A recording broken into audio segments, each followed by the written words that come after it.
Retirement corpus তৈরি করার জন্য একটা সিম্পল ফর্মুলা, যদি আপনি 1 কোটি টাকা তৈরি করতে চান without doing any step of SIP, just SIP, আপনি নেক্সট 15 বছরে আপনি 1 কোটি টাকা তৈরি করতে পারেন। Simple rule.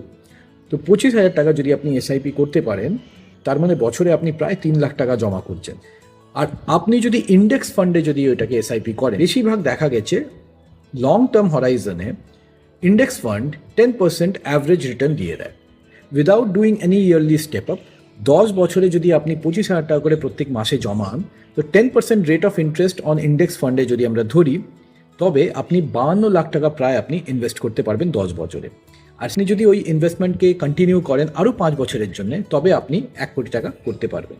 25,000 per month at the rate of 10% rate of interest, 10 বছরের জন্য 52 লাখ টাকা, 15 বছরের জন্য 1 কোটি টাকা।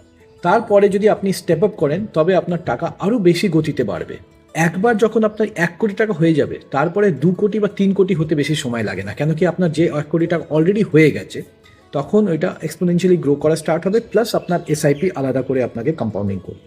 It's all financial discipline, no magic.